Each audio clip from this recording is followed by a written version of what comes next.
Salut. Dans ce nouveau podcast, j'ai envie de te parler de quelque chose que l'on connaît tous, mais qu'on ne questionne pas forcément, et il s'agit de la prière.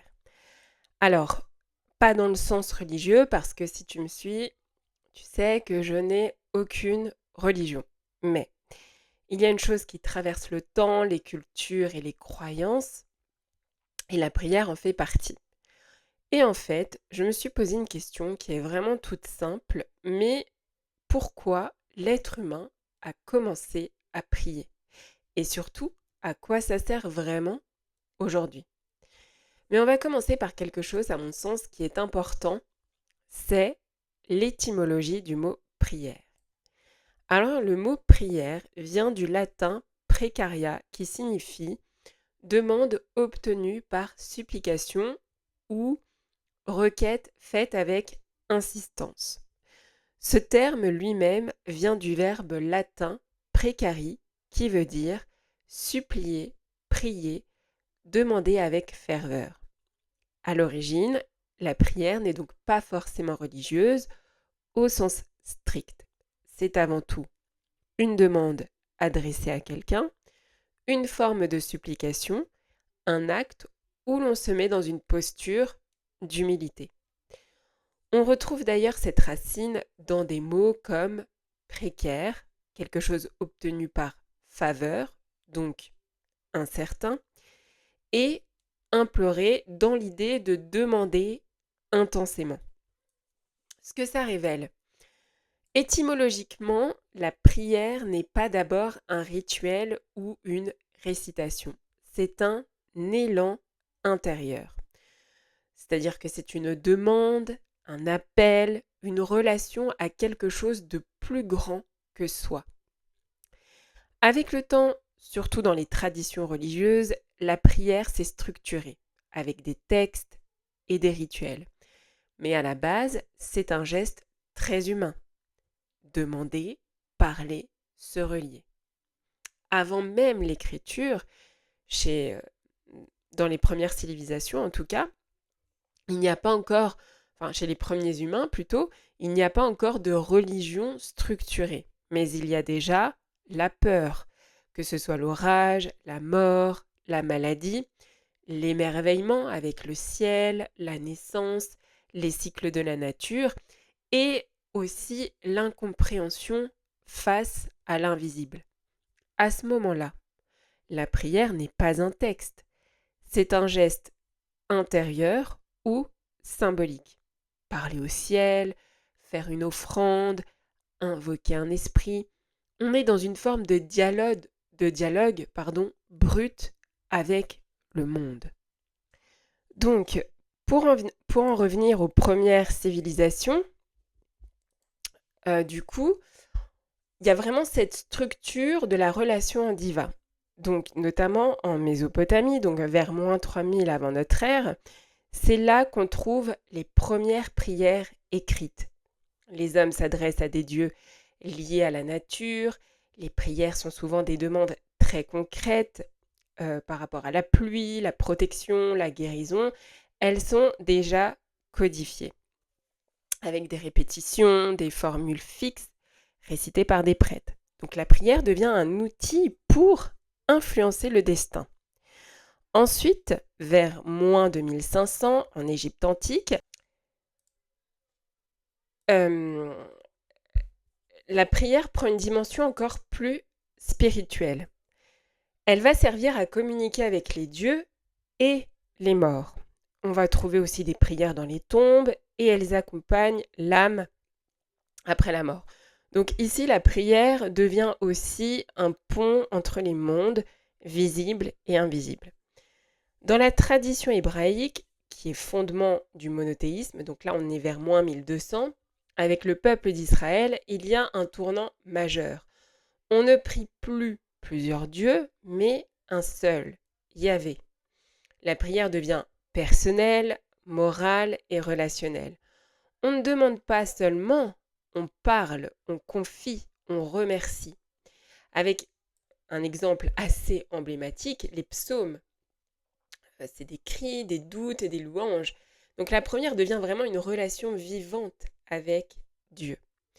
Dans la Grèce antique et la Rome antique, les prières sont très ritualisées. Elles doivent être bien formulées pour être efficaces. C'est presque contractuel. Je t'offre ça, tu me donnes ça. Mais on voit aussi apparaître une réflexion philosophique, une forme de prière plus intérieure, chez les stoïciens notamment. Le grand basculement, c'est quand on est passé de la demande à la connexion. Avec le temps, notamment dans le christianisme, le soufisme, le bouddhisme, la prière évolue. Elle devient moins une demande extérieure et plus une transformation intérieure. On passe de donne-moi à relis-moi. Ce que ça vient révéler, c'est surtout que depuis le début, la prière n'est pas juste religieuse, c'est une constante humaine. Vouloir parler à plus grand que soi, essayer de chercher du sens et de ne pas être seul face à l'inconnu. Quand quelqu'un dit aujourd'hui, et je pense que si tu es dans le milieu de la spiritualité, tu as certainement entendu ce genre de phrase, je demande à l'univers, j'envoie une intention. En fait, il refait sans le savoir un geste vieux de plusieurs millénaires. La prière n'est pas née dans les religions. Elle est née dans le cœur de l'homme, le jour où il a levé les yeux vers le ciel en cherchant une réponse. Alors si tu as lu mon article, Si Dieu sait déjà tout, je l'ai écrit parce que je lisais un livre de saint Augustin où il a dit cette phrase qui provient de l'évangile de saint Matthieu. Et pour rappel, je ne suis pas croyante, mais saint Augustin est un personnage que j'adore dans sa réflexion. Et donc cette phrase, c'est que notre Père céleste connaît ce qui nous est nécessaire avant même que nous ne lui demandions. Alors je me suis dit, mais si Dieu sait déjà ce dont on a besoin avant même qu'on lui demande, alors pourquoi on prie?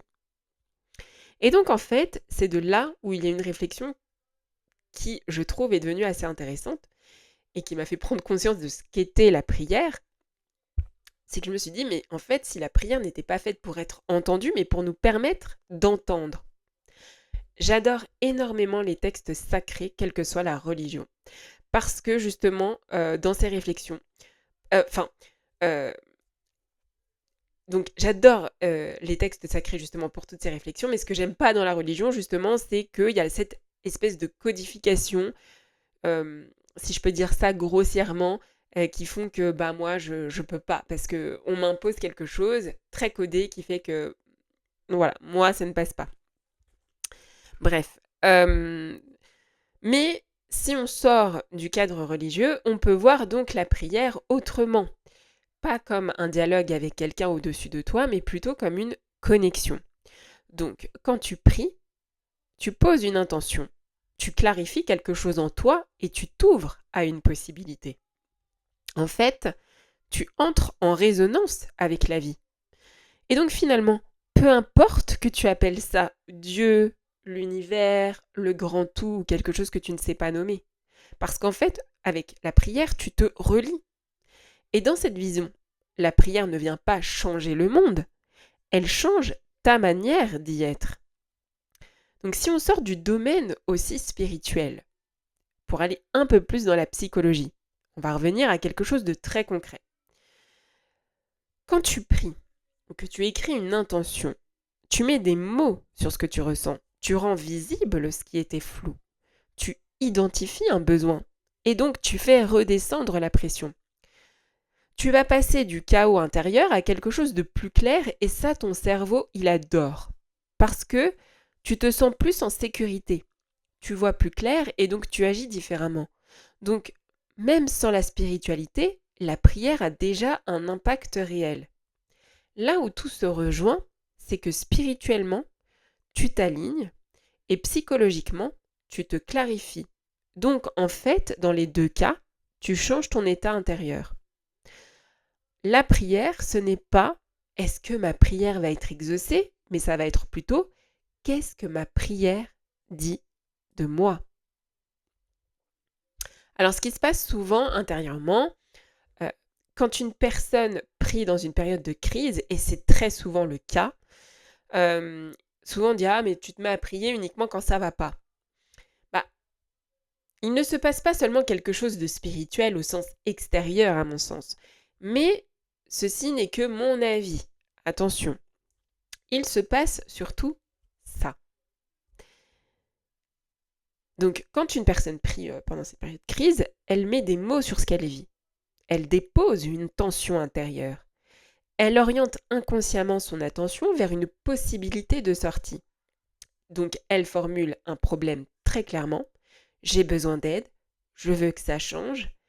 Elle vient activer une émotion forte et elle donne une direction intérieure même qui est très vague. Et ça, le cerveau ne l'oublie pas. Donc, inconsciemment, ça peut entraîner une meilleure attention aux opportunités, une ouverture à des idées qu'elle n'aurait pas considérées avant, des micro-changements de comportement, par exemple, elle ose appeler quelqu'un, elle accepte une aide, elle change légèrement sa manière de réagir. Alors, c'est absolument pas magique, c'est de la reconfiguration progressive des choix et des perceptions. La chose qui arrive ensuite, c'est que bien souvent, le cerveau va chercher des signes. Donc, après cette prière, beaucoup de personnes deviennent plus attentives à ce qui se passe autour. Et donc là, intervient donc ce que je te dis, un phénomène qui est très bien connu. Le cerveau cherche du sens et des confirmations. Donc, ce qu'il va faire, c'est qu'il peut interpréter une coïncidence comme un signe, relier des événements entre eux, donner une signification particulière à une rencontre ou une phrase entendue. Et ça, ce n'est pas forcément une illusion volontaire, c'est un mécanisme qui est totalement naturel. Le cerveau humain est une machine à créer du sens. Ça aussi, il faut le savoir. Alors, est-ce que la prière a été exaucée ou est-ce que c'est un changement de perception? Et je trouve que ça, c'est la vraie question intéressante. Il y a souvent 3 possibilités. La première, c'est le changement extérieur réel. Des choses concrètes évoluent, que ce soit en termes de rencontres, d'opportunités et de décisions extérieures. Ensuite, il y a le changement intérieur. La situation extérieure bouge peu, mais la personne voit autrement. Elle souffre moins, elle agit différemment.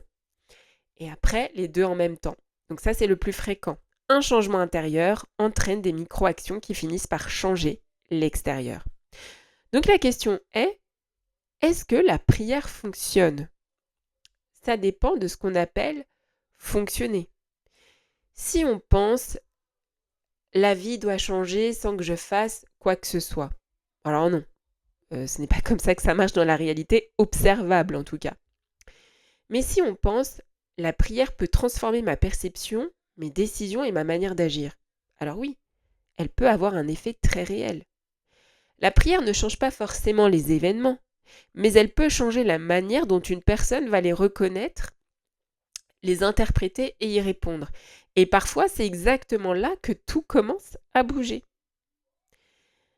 Donc, là où je voudrais quand même apporter une nuance importante dans mon discours, c'est que dire que c'est juste psychologique serait très réducteur pour certaines personnes qui vivent une vraie dimension spirituelle. Et d'ailleurs, je suis quelqu'un qui suis connecté à la spiritualité, mais j'ai énormément besoin de rester ancré pour ne pas partir dans ce que je considère parfois comme du folklorique. Mais des fois, il y a des choses qui, pour moi, sont totalement folklore et je ne veux pas rentrer là-dedans. C'est pour ça que j'ai besoin de rester très ancré et très terre à terre et de comprendre le mécanisme du cerveau humain. Voilà. C'est ce qui me permet de faire quand même la différence entre le spirituel et le psychologique, enfin voilà, vraiment de rester ancré et voilà. Bref, donc c'est pour ça que dire que tout vient de l'extérieur, attention, ça peut... c'est pour ça, tout ne vient peut-être pas aussi non plus de l'extérieur, donc il faut faire attention, quoi.